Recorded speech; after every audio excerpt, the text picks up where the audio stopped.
In the final desperate months of World War II, as Allied forces advanced across the Pacific, they encountered something shocking, something unlike anything they had seen before. On beaches scorched by artillery, in jungles thick with death and disease, in caves echoing with final whispers, they found soldiers who did not retreat, who did not drop their rifles, who did not even consider surrender a possibility. They fought until the last bullet, the last breath, the last heartbeat. To many Allied soldiers, this behavior felt alien, impossible to understand. Why would a man choose certain death over survival? Why would a young soldier, barely old enough to shave, charge tanks with only a bayonet? To Western minds, surrender was painful, but rational, an act to preserve life. To these men, surrender was worse than death. It was humiliation, disgrace, the erasure of honor itself. This is the story of the Bushido Code, the spirit that shaped a nation, the discipline that forged warriors who believed their duty was greater than their existence, the mindset that made surrender unthinkable and sacrifice sacred. This is the story of why so many Japanese soldiers in World War II never surrendered, and the ancient philosophy that lived within every heartbeat they gave to the battlefield. Before we enter this journey, pause, like this video, subscribe to the channel, and share it so these forgotten pieces of history can live again. Your support keeps these stories alive and helps us bring more powerful history to light. To understand this spirit, you must travel far beyond the battlefields of Iwo Jima or Okinawa, far beyond kamikaze skies and hidden jungle bunkers. You must step into centuries of tradition, into a world shaped by isolation, dedication, and an unwavering belief that honor lives beyond death. Japan was not a nation born from conquest and plunder. It was forged in silence, discipline, and the steel of the samurai. These warriors lived by a code called Bushido, the way of the warrior. To them, loyalty was absolute, courage was not optional, duty was destiny, and life was merely a moment granted to prove one's soul. Imagine a child growing up in pre-war Japan. In a quiet wooden house beneath paper lantern light, he hears tales of warriors who kneel before their ancestors, who sharpen swords not for blood, but for spirit. His mother teaches him humility and obedience. His father teaches him discipline and responsibility. In school, his teacher recites ancient poems about honor greater than survival. The emperor is not a leader, he is sacred. The nation is family, and sacrifice is noble. This child grows with a spine straight as bamboo, a heart prepared for sacrifice. Not because he seeks violence, but because he believes his life is a gift he must earn. Bushido shaped him long before he touched a rifle. When war arrived, it wasn't a command forcing him forward, it was destiny calling him home. By the late 1930s, Japan's young men marched not with fear, but with pride and unshaken certainty. They were told, and believed, that Japan was fighting not for power, but for survival, honor, and divine purpose. While Western armies drilled strategy, Japan drilled something deeper. The body could fail. The weapon could jam, but the spirit must never break. This belief did not begin in war, it began in ancient Japan. For centuries, samurai trained to accept death long before facing it. Meditation on mortality was not morbid, it was liberation. A warrior who accepted death could move without hesitation, act without fear, and fight without doubt. To die in service to one's duty was not failure, it was perfection. This thinking traveled through time, from sword to rifle, from horseback to steel ships, until it reached the young men who stormed islands in the Pacific. They weren't just soldiers, they were heirs of a warrior legacy older than many nations still breathing today. When Allied forces first encountered this spirit, they were stunned. A wounded Japanese soldier, bleeding and surrounded, did not raise his hands. He reached for a grenade. Another, starving and alone, charged with a rusted bayonet rather than live as a prisoner. Civilians, trained to see surrender as shame, chose cliffs and oceans over captivity. To Allied eyes, this defiance felt fanatical, madness carved into human form. But in truth, it was loyalty fused with identity, taught and reinforced long before the world was consumed by war. It is easy to judge when looking backward, easy to label what we do not understand. But the true story lies not in judgment, but in understanding the forces that shaped men into weapons of will. War twists teachings. Leaders manipulate honor into obedience. Traditions can be turned into chains when in the hands of power. The Bushido that once belonged to honorable warriors was now wielded as political steel, used to demand unquestioning loyalty to the emperor, the nation, and the military machine. Yet even in war, the spirit retained purity in many hearts. It was not aggression, it was duty, not hatred, but sacrifice. To protect one's homeland, one's ancestors, one's legacy. This was the fuel that burned in the minds of young Japanese men, the flame that never allowed surrender to touch their thoughts. They did not fear death because they believed death with honor was eternal. But surrender? Surrender would stain their soul forever. As the war intensified, this belief hardened like steel quenched in fire. And on the black beaches of volcanic islands and dense jungles soaked in rain and blood, the world would witness a spirit that refused to break. The sun rises over Iwo Jima, casting orange light over jagged rock and volcanic ash. The air trembles, thick with gunpowder. American Marines look toward Mount Suribachi, unaware they are stepping into a fortress carved beneath their feet. Japanese soldiers do not wait behind barricades. They wait underground, silent, patient, prepared to die without hesitation. They have food for months, tunnels miles long, and hearts trained to beat without fear. American commanders expect a chaotic battle like previous islands, filled with Banzai charges and explosive fury. Instead, they find something different, a calculated, relentless defense. Every inch of land becomes a battlefield, every tunnel a blade waiting to strike. The Marines lose men by the thousands, and still the defenders do not retreat. Their commander, General Kuribayashi, forbids suicide charges. He tells his men, "Fight until you cannot breathe. Fight until your body falls. Fight until you become the ground you defend." He knows they will die. They know they will die. But their duty is not to survive. It is to resist forever. For them, time is victory, sacrifice is honor, and surrender is impossible. The battle stretches, long and brutal, and Allied soldiers begin to understand.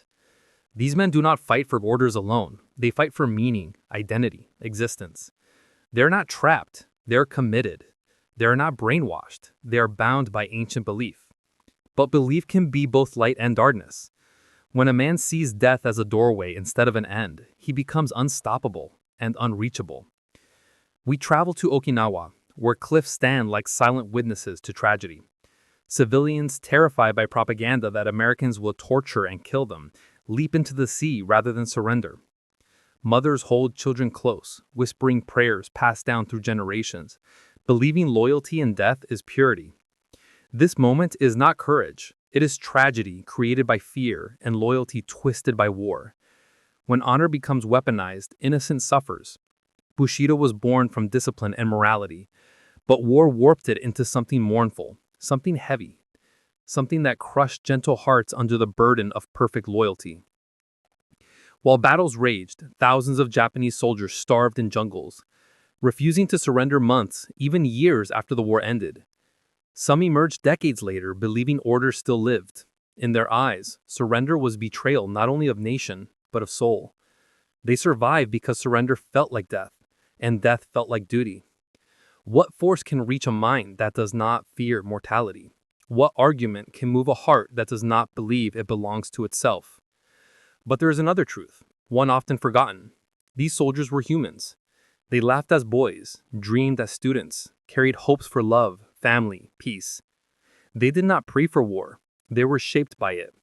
They believed they were doing right, and in their hearts, many fought not for conquest, but for homeland, parents, children, ancestors.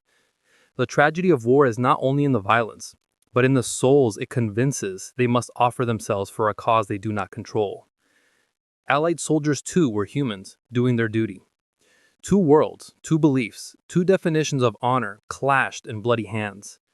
And in this clash, humanity suffered on both sides. No story of war is simple. Beneath every uniform lies a human heart, shaped by homeland, by teaching, by fear, by pride, by love. Judgment is easy, understanding is hard, and history demands understanding. The Bushido spirit was not inherently violent or cruel.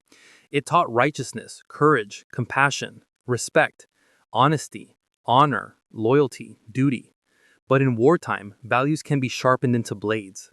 Leaders turned sacred lessons into fuel for sacrifice. And once ignited, the fire could not be stopped, not even by surrender documents or falling flags. A nation does not abandon centuries of belief in a single day. The war ended, but the spirits of those soldiers walked with them until death. When Japan surrendered in 1945, the world exhaled. But many Japanese soldiers did not. They hid in jungles, mountains, caves, believing surrender was a lie, a trick, a trap. To surrender would sever their honor, their families, their ancestors. So they fought shadows, hunted for scraps, trained in silence, prepared to die. One soldier, Hiroyo Noda, did not lay down his rifle until 1974, nearly 3 decades after war's end. Only when his former commander traveled to meet him and officially relieve him of duty did he stop. He returned not defeated, but solemn, believing he had fulfilled his oath. He bowed to the flag he served and stood as proof that loyalty, once carved into the soul, does not fade with time. Today Bushido still lives, not in blades or battle cries, but in virtues, discipline, respect, duty, honor, dedication. The spirit remains, but war no longer fuels it. Japan transformed itself into a nation of peace, innovation, humility, and culture. The warrior spirit did not disappear, it evolved. In factories, schools, art, technology, the same determination thrives, the same pursuit of excellence, the same pride in one's role, no matter how small. But with wisdom, with compassion, with understanding of war's cost. The men who never surrendered were not monsters or machines, they were products of their time, shaped by ancient values and modern desperation. Their choices were often tragic, their sacrifices often manipulated. Yet their spirit, unwavering, disciplined, unbreakable, stands as one of the most complex legacies in human history. It teaches us that conviction can be noble or dangerous, that loyalty can be beautiful or blinding, that courage can protect or destroy, and that honor without compassion becomes a chain instead of wings. In every war, every side believes its duty is righteous, but history teaches us not to worship war, nor to forget those who fought. We honor not the violence, but the humanity underneath it. The young men who marched believing they protected their homeland. The families who prayed each night for sons who never returned. The civilians caught between duty and despair. The world cries in war no matter the language it speaks. So when we speak of the Japanese warrior spirit, speak not only of refusal to surrender, but of the ancient heart that beat beneath the uniform. A heart searching for meaning, belonging, purpose. A heart taught to place honor above life. A heart that in another time might have become a poet, a farmer, a teacher, a father. War stole those lives from them. History gives them back. As this story closes, breathe deeply. Let respect settle in your chest. Not for war, but for those who endured it. Honor their struggle. Learn from their mistakes. Admire their discipline, but question its cost. Let their legacy remind you that true strength is not dying for honor, but living with wisdom, humility, and peace. Generations later, the echoes of that warrior spirit still ripple through Japan's mountains and cities, not as the thunder of marching boots, but as the quiet hum of a nation that learned to rebuild.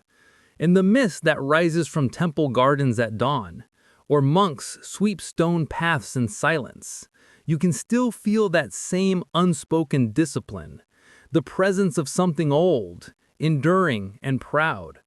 The same patience that once shaped steel into katana now shapes minds, art, and purpose.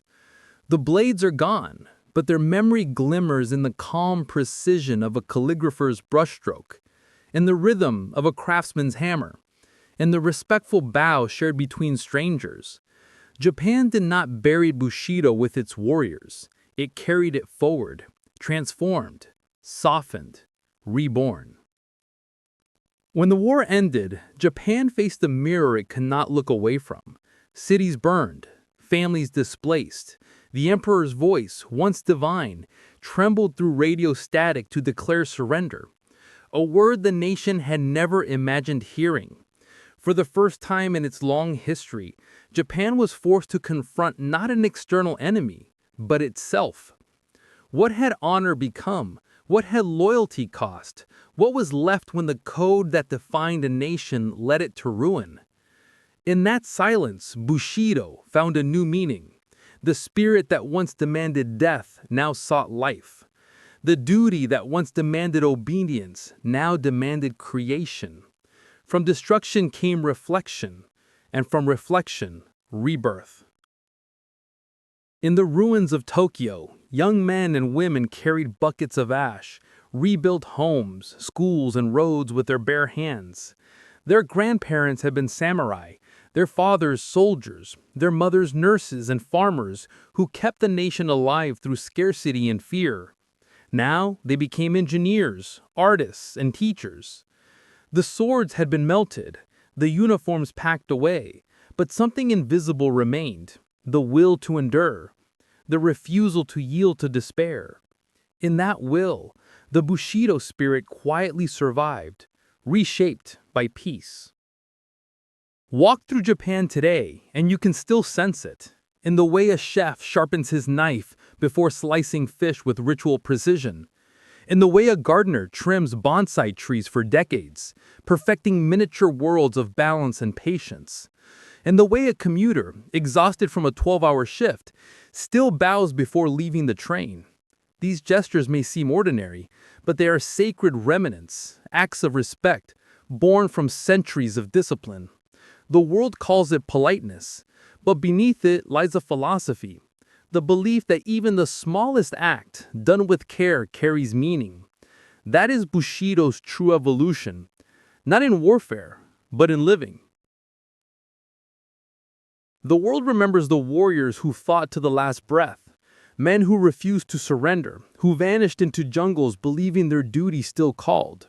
But Japan remembers too the silent warriors of peace, those who stayed behind, who chose to rebuild rather than destroy, the women who kept families alive when food was scarce, the teachers who returned to burnt-out classrooms to teach children by candlelight, the doctors who treated the wounded from both sides, the farmers who coaxed crops from soil poisoned by war. These people fought no battles, yet carried the same courage. They redefined what it meant to serve honor, not through sacrifice of life, but through dedication to life itself. Bushido at its heart was never about war. It was about integrity, about the moral backbone of a person who stands by their principles, even when the world collapses. When Japan transformed after 1945, it didn't abandon that backbone. It simply turned it inward. The battlefield became the workplace, the studio, the classroom, the community. The sword was replaced by the pen, the brush, the circuit board, the melody. In every act of mastery, from technology to tea ceremony, from martial arts to anime, one can see the same meticulous devotion, the same reverence for precision, the same quiet pride in excellence.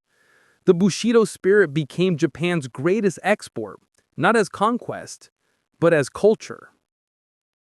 There is a saying in Japan, fall 7 times, rise 8. That resilience defines the post-war generation.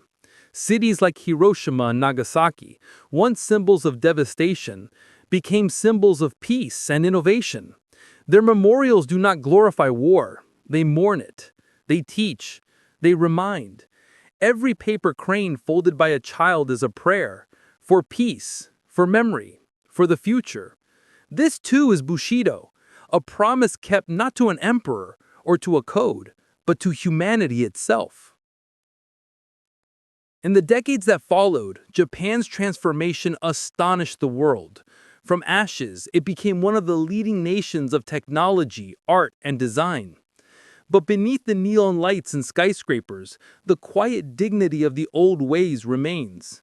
In a society where punctuality is a form of respect, where cleanliness is an expression of gratitude, where silence can speak louder than words, the ghost of the samurai still walks, not with armor and sword, but with humility and grace.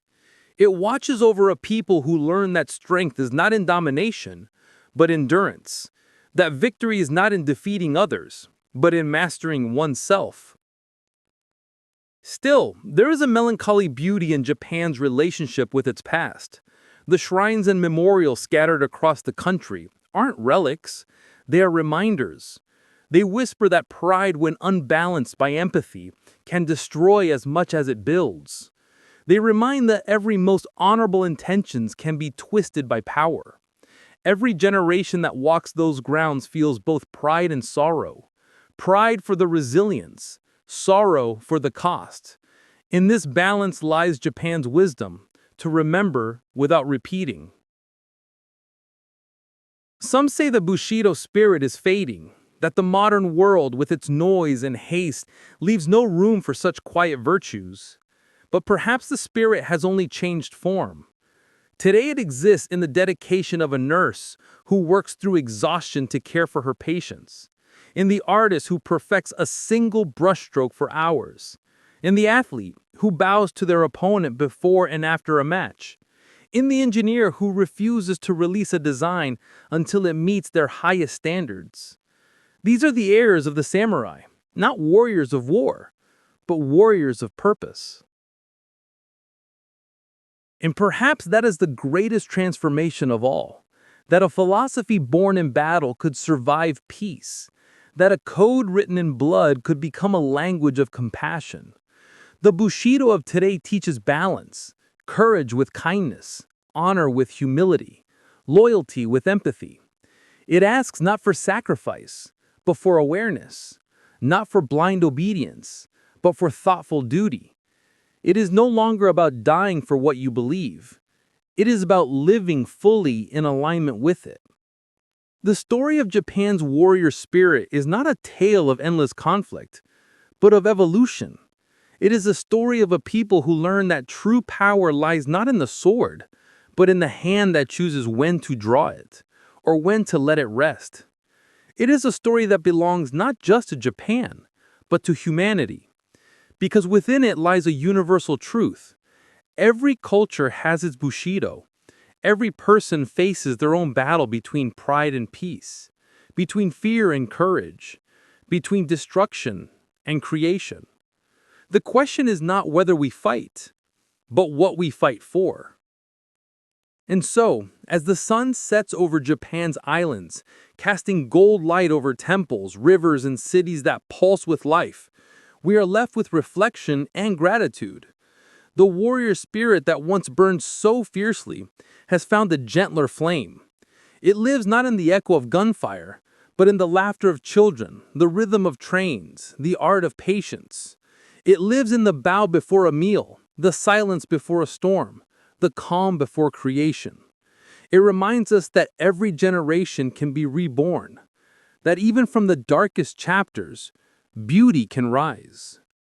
Because Bushido was never truly about death. It was about how to live, with clarity, with purpose, with unwavering integrity. And in that sense, it endures forever. So, when you next see Japan, its serenity, its precision, its quiet strength, remember this: beneath the politeness lies the pulse of warriors who refuse to surrender, not to enemies, but to despair. Their spirit flows through time like water around stone, patient, persistent, unbreakable. It teaches us that no matter how lost a nation or a person may become, redemption is always possible. The samurai sword has returned to its sheath, but the light it reflected still shines in every act of honor, in every gesture of respect, in every moment of peace earned from struggle. This is the legacy of the Japanese warrior spirit. Not a legend of conquest, but a meditation on what it means to rise after ruin, to turn pain into wisdom, and war into art, to carry forward not the fire of battle, but the light of understanding. And perhaps that is the greatest victory any civilization can achieve: to fight once for power and forever after for peace. Thank you for watching. If this story moved you, please like, share, and subscribe for more historical documentaries that honor humanity, courage, and the lessons of our past. History is memory, and memory must never fade.